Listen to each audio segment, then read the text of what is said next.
Vamos a resolver unos ejercicios de números complejos. Ustedes ya hicieron una tarea donde se encargaron de estudiar la parte teórica. Bueno, pues ahora vamos a estudiar aquí un poquito la práctica, que es precisamente pues resolver algunos ejemplos. Les encargué que hicieran definición de números reales, números imaginarios, números complejos. Incluso también les encargué que hicieran algunas de estas ejercicios que les comento que vamos a repasar aquí. Entonces, en primera instancia, pues ya deben de saber, en su investigación ya lo debieron haber encontrado, que un número complejo está compuesto de dos partes. Aquí tenemos un número complejo, está compuesto, la primera parte es un número real y la segunda parte siempre va a ser un número imaginario. Esto es en la representación que se muestra aquí, que se llama cartesiana, o la forma rectangular de expresar un número complejo. Hay otra forma que se llama la forma polar, ahorita la vamos a ver, pero bueno, inicialmente aquí ya tenemos un número complejo en la forma rectangular o la forma cartesiana. Como les comento, el primer valor que tenemos aquí pues es el número real y el segundo valor es el número imaginario. En este caso, pues así de sencillo, me dice que hay 4 unidades en el eje horizontal, tal como lo estamos viendo aquí, el eje real, mientras que hay 6 unidades en el eje imaginario, que es el eje vertical. Entonces, ¿qué tenemos que considerar para poder hacer ejercicios con números complejos? En primera instancia tenemos que reconocer que bueno, un número complejo es una representación gráfica que siempre la vamos a llevar a un plano cartesiano. Seguramente ustedes van a ver esto o ya lo estarán viendo en física como vectores. Esta flecha que está aquí en verde pues en realidad es un vector. Es un vector que está en este caso figurando como parte de todo el ejercicio. Y bueno, retomando lo que les decía, sabemos que hay 4 unidades en el eje horizontal, mientras que hay 6 unidades en el eje vertical. Esas unidades ya ubicadas en el plano cartesiano tal como las tenemos aquí, me genera, gracias a las líneas punteadas, me genera un triángulo rectángulo o dos triángulos rectángulos. Se observa, aquí hay un triángulo rectángulo y aquí hay arriba otro triángulo rectángulo. Es por eso que nos vemos obligados, o bueno, tenemos como alternativa el uso del teorema de Pitágoras. Eso seguramente ustedes también lo encontraron en su investigación. El teorema de Pitágoras pues trabaja precisamente con esto, con los triángulos rectángulos, ¿sí? Si yo sé que este es un eje horizontal y este es un eje vertical, obviamente me está formando entre los dos ejes un ángulo de 90 grados. Y bueno, si yo parto ese ángulo de 90 grados con algún vector, como esta línea que está en verde, bueno, pues tengo que usar precisamente ese teorema que les acabo de comentar. Y bueno, se mezcla, o bueno, siempre van a ir de la mano lo que es las matemáticas y la física. Como les comento, esto pues lo estarán viendo, lo van a ver en física como vectores. Aquí lo tenemos que ver como números complejos, sobre todo porque tenemos que aprender a hacer operaciones con ellos.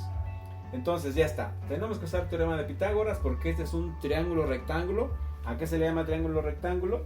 Bueno, sabemos que es todo aquel triángulo en el que hay un ángulo de 90 grados. Entonces claramente aquí se ve que hay un triángulo, pues sí, está compuesto por 3 lados.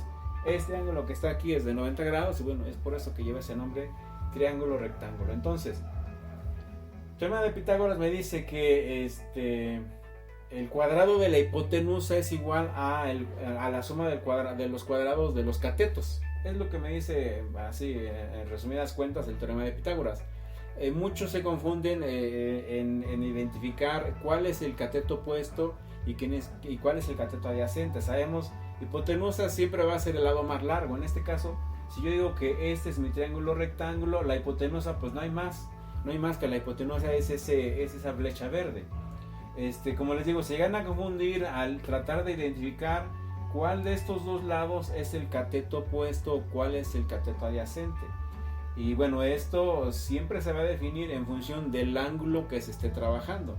Aquí ya les marqué un ángulo. Este ángulo alfa, bueno, de alguna manera ya está indicado en el diagrama. Ese ángulo alfa, para este ejercicio nos va a ayudar a identificar quién es el cateto opuesto, quién es el cateto adyacente. Y lo debemos de ver así. Opuesto siempre va a ser el lado que está pues enfrente, véanlo de esa manera, ¿sí? Si yo estoy tomando en cuenta algún ángulo, el que ustedes quieran, su cateto opuesto siempre va a ser el que está enfrente. O su cateto opuesto a ese ángulo va a ser el que no hace contacto con el mismo ángulo. Tomen en cuenta que un ángulo se forma entre dos líneas rectas. Entonces, si yo tengo aquí una línea recta y aquí tengo otra línea recta, bueno, obviamente entre esas dos líneas ya hay un ángulo. Ahí está.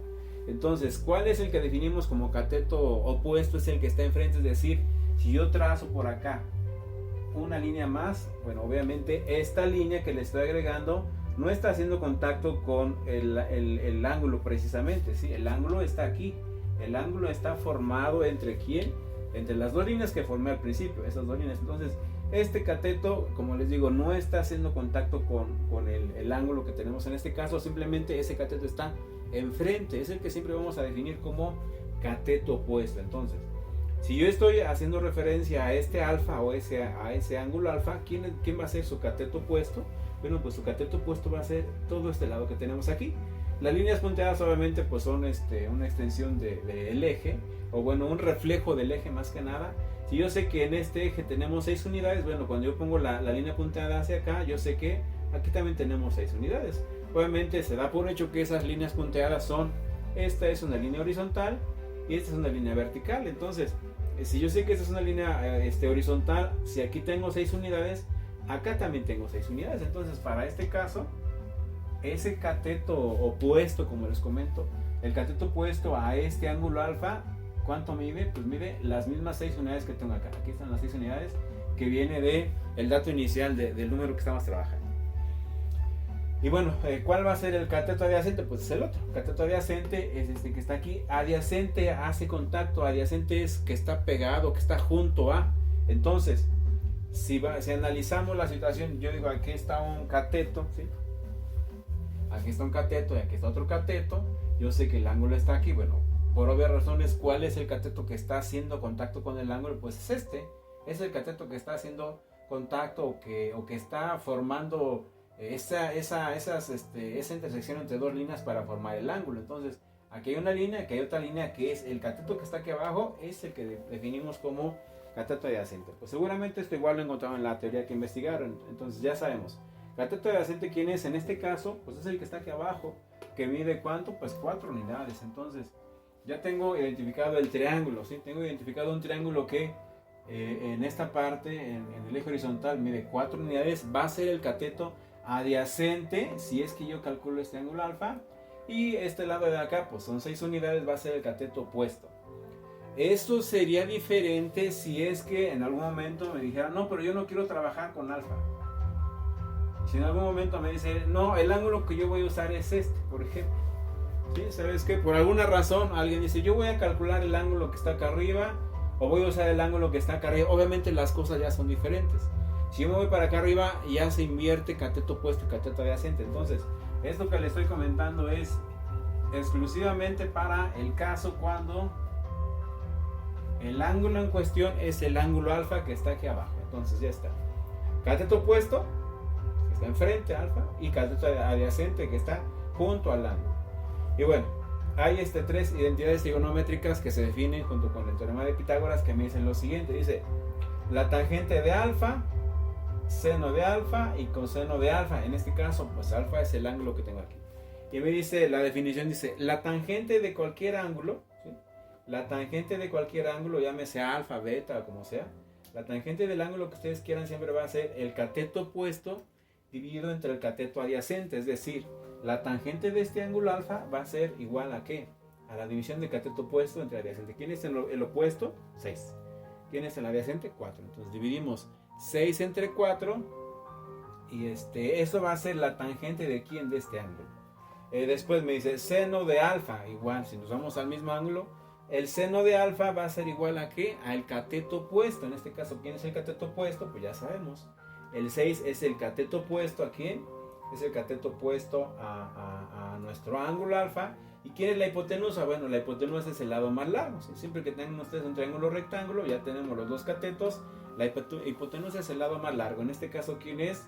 Si trabajo con ese triángulo, bueno, en este caso la hipotenusa pues es esta flecha en verde. Entonces ya está, dice, seno de alfa va a ser cateto opuesto, que en este caso sería 6 entre lo que mide la hipotenusa. No tengo el valor, ¿lo puedo calcular? Sí, ahorita lo voy a hacer.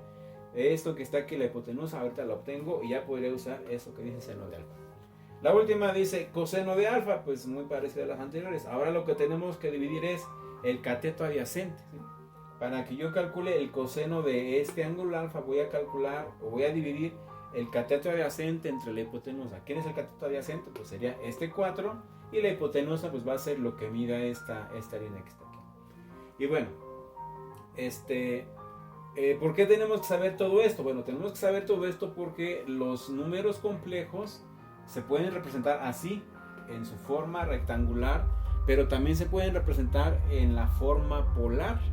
¿Cuál es la forma polar? Pues la forma polar implica que yo sepa cuánto mide esta flecha verde, ¿sí? Y cuánto mide este ángulo alfa. Entonces, rectangular ya está definido. Aquí hay 4 unidades, aquí hay 6 unidades, ya se acabó. Ya está bien definido el número A. Pero si yo lo quiero expresar en la forma polar, entonces lo que tengo que saber es cuánto mide la hipotenusa de mi triángulo y cuánto mide el ángulo. Entonces, ¿cómo vamos a calcular la hipotenusa? Pues muy sencillo, ¿sí? Este número A, ¿sí? Este número va a ser igual a ¿qué? Lo voy a convertir aquí. A es igual a, expresarlo en forma polar implica escribir primero el valor de la hipotenusa del triángulo. En este caso, pues tenemos que calcular lo que está aquí. ¿Cómo lo hacemos? Pues nada más hay que elevar los dos catetos al cuadrado. El 4 al cuadrado, el 6 al cuadrado, lo sumamos y sacamos su raíz cuadrada. Esa va a ser la hipotenusa de mi triángulo rectángulo. Es el teorema de Pitágoras que siempre hemos hecho ahí en diversos ejercicios. Entonces, elevamos al cuadrado, ¿sí? El 4 al cuadrado, pues ya sabemos es 16, más el 6 al cuadrado, pues sería 36. Lo sumamos y sacamos raíz. Me dice en este caso raíz de 52. Raíz cuadrada de 52 nos da 7.21. ¿Sí? Entonces, 7.21. Ahí está identificado el lado que nos faltaba, como les decía hace un momento, del triángulo. Aquí hay 4, aquí hay 6, aquí hay 7.21. Entonces, forma rectangular ya está. Lo estoy convirtiendo a la forma polar. La forma polar, como les comentaba, pues es escribir aquí en lo que mide la hipotenusa, y también tengo que escribir el ángulo, ¿sí? El ángulo que corresponde en este caso a este alfa. Entonces, ¿cómo voy a calcular el ángulo? Tengo estas 3 opciones. Podría ser con la tangente, con el seno o con el coseno. Antes de que calculara este 7.21, si ustedes hubieran querido saber el ángulo, bueno, nada más tenían una opción. Nada más tenían la opción de cateto opuesto con cateto adyacente, es decir, tenían que haberlo hecho por la tangente forzosamente, si nada más tenemos el 4 y el 6. Pero como ya tengo también el 7.21, ubiquen que este 7.21 es la hipotenusa, entonces ya puedo calcular el ángulo por cualquiera de las 3 identidades trigonométricas. Entonces, divido, ¿sí? Simplemente hay que dividir cateto opuesto entre cateto adyacente. ¿Cuánto es? Bueno, pues vamos a dividir, en este caso, cateto opuesto dijimos que era 6, lo vamos a dividir entre cateto adyacente, que dijimos que era 4. 6 entre 4, ¿sí? 6 entre 4 pues me da 3.2, o es igual a 1.5. Pero vean que lo que yo estoy calculando con la división en realidad es que pues la tangente del ángulo. Y lo que yo tengo que poner aquí no es la tangente del ángulo, sino que el ángulo alfa lo que mide. Entonces, ¿qué debo de hacer o qué operación debo de hacer? Bueno, ya estoy aquí con la calculadora. Debo de hacer la operación inversa a la tangente. Si lo escribimos aquí, cuando yo aplico, vamos a escribir lo que estamos haciendo. Tangente de alfa es igual a, dividimos cateto opuesto 6 entre 4. Eso es lo que acabo de hacer, ¿sí? Y bueno, eso es igual al 1.5 que les comento. Ahí está. Tangente de alfa, lo acabo de sustituir, opuesto 6, adyacente 4. Entonces ya 6 entre 4 es 1.5. Tangente de alfa es 1.5, pero lo que yo quiero calcular es alfa. Entonces lo que tengo que hacer es multiplicar de los dos lados por tangente inversa, ¿sí? Si yo aquí multiplico tangente inversa por tangente, pues se van a eliminar, entonces me queda nada más alfa. Por lo tanto, alfa va a ser igual a ¿qué? A tangente inversa de ¿quién? De 1.5, ¿sí? O shift tangente. Si ya nos vamos a la calculadora, hay que usar shift tangente de 1.5, ¿sí? O alfa tangente es igual a tangente inversa de 1.5. Entonces lo hacemos, ¿sí?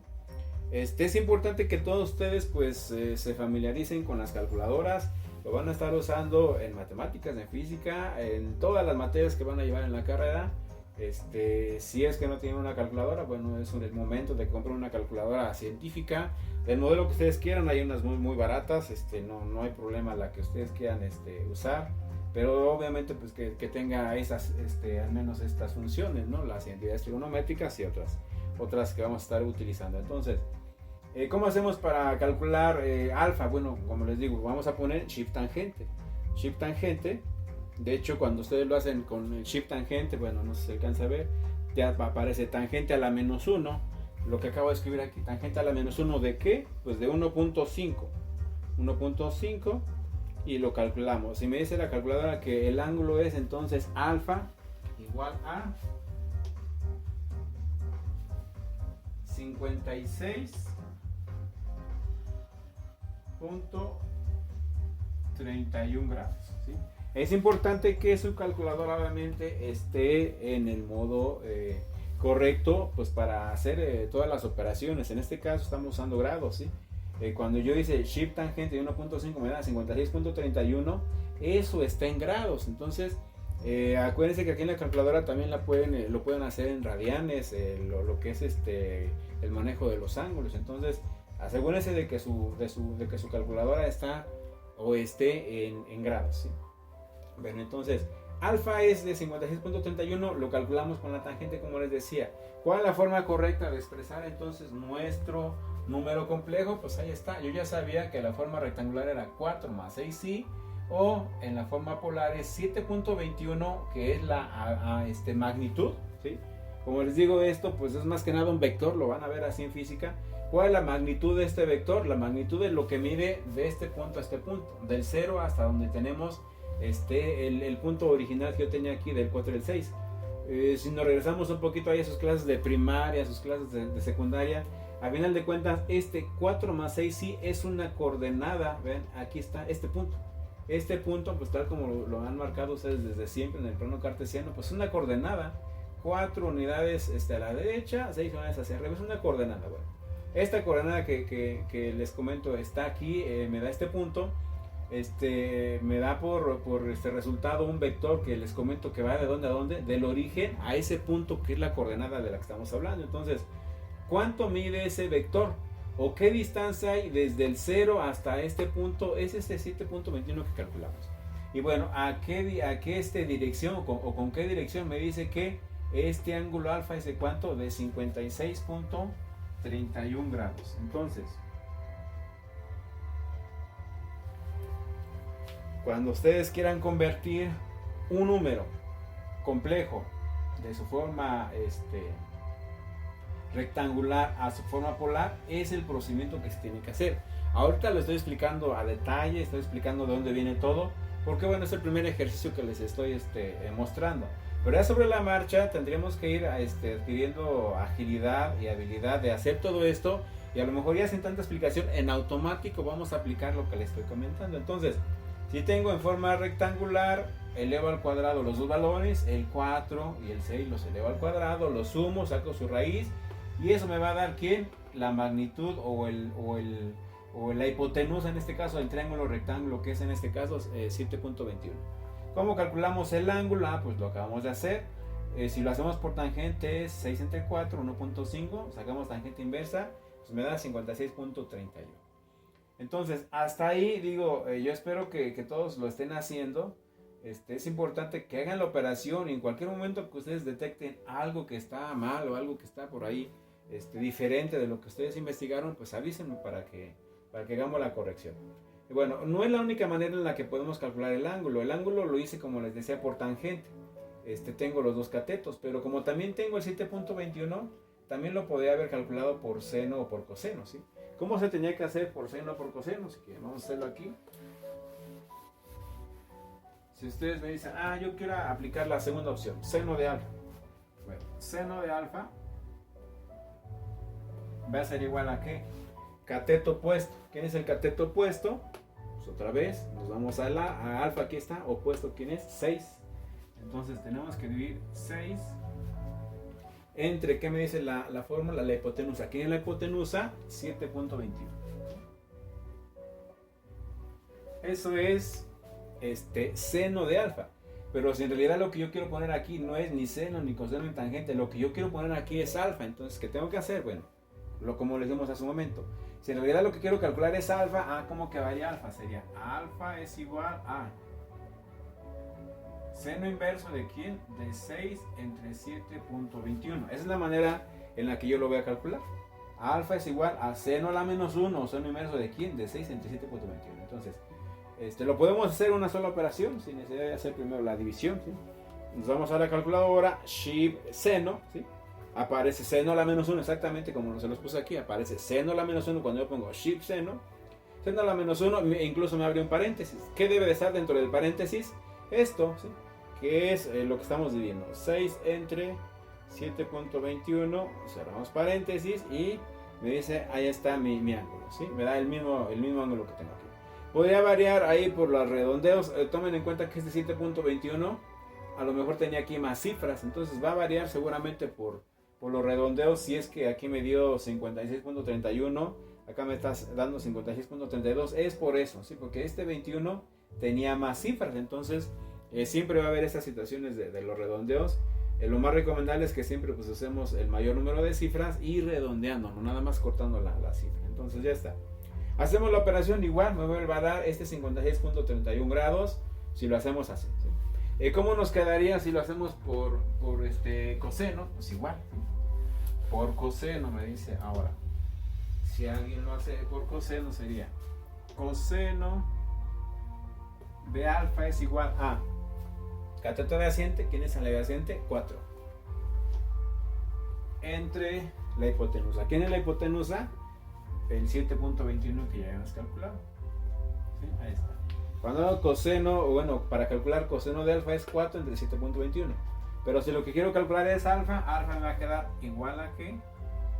A coseno a la menos 1 de ¿quién? De 4 entre 7.21, ¿sí? Entonces igual, lo podemos comprobar.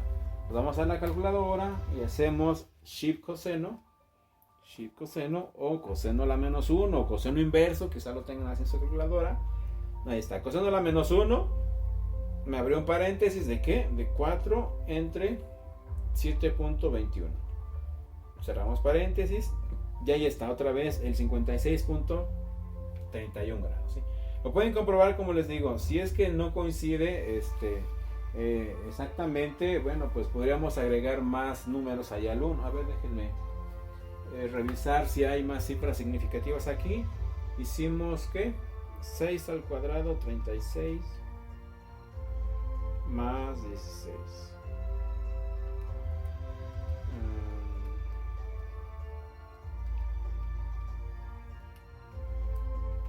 36 más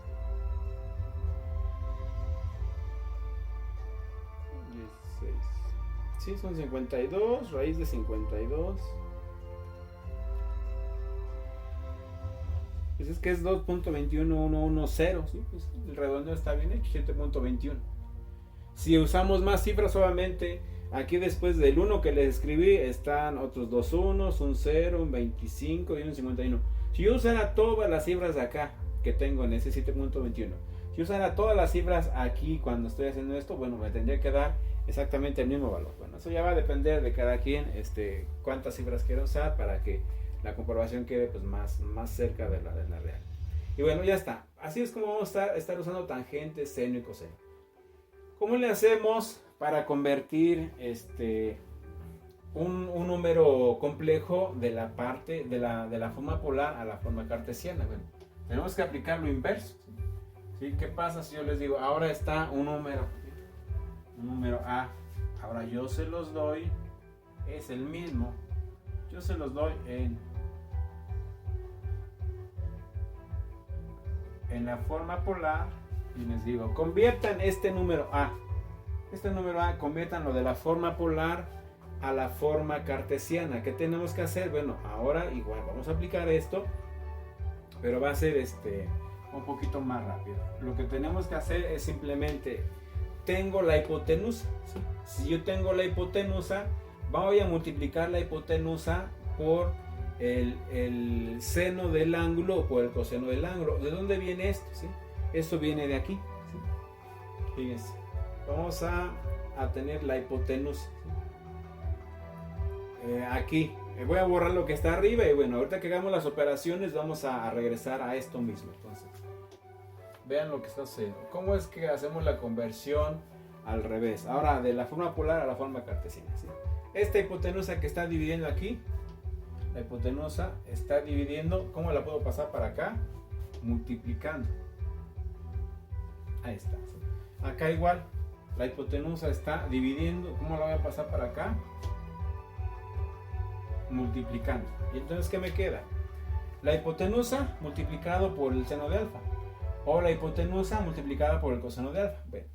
Cuando yo tengo la hipotenusa, esta es la hipotenusa, ¿estamos de acuerdo? El 7.21. Alfa, pues es el ángulo que tengo aquí.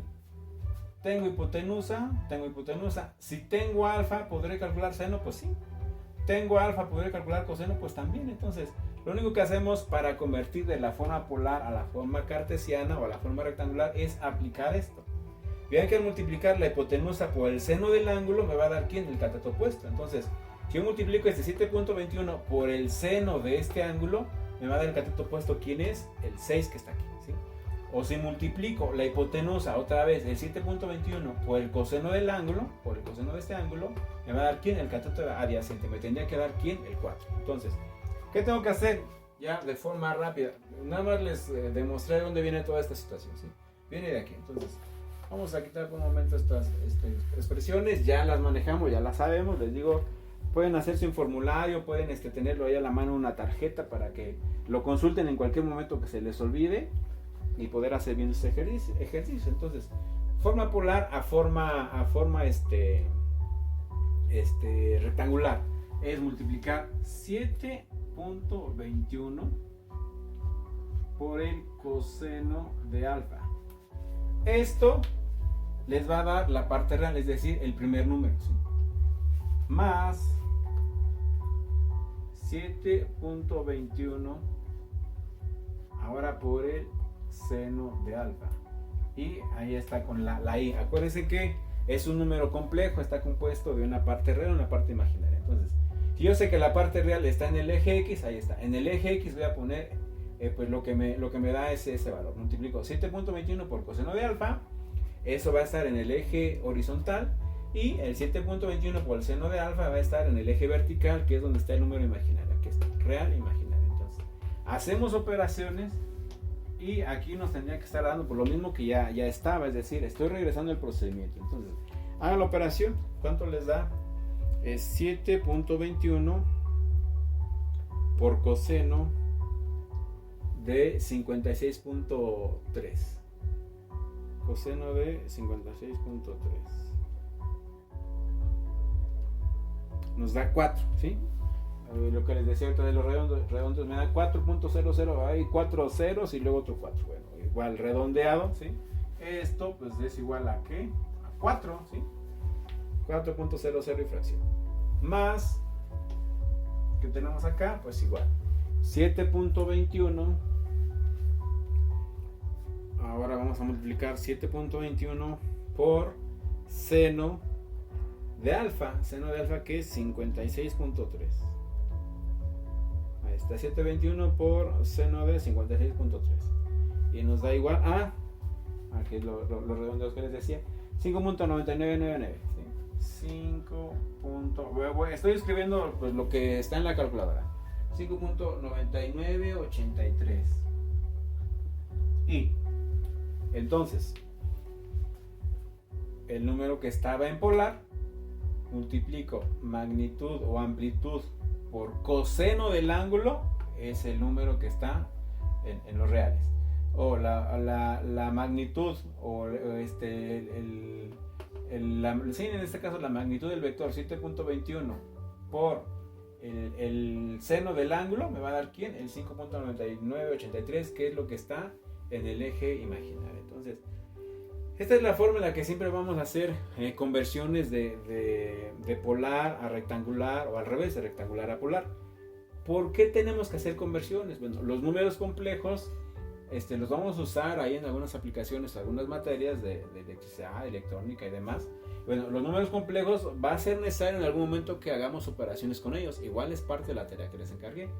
Va a ser necesario que hagamos sumas con los números complejos, que hagamos multiplicaciones, que hagamos restas o divisiones. Entonces, ¿por qué debo de convertir números de polar a rectangular o viceversa? ¿Por qué debo de saber esas conversiones?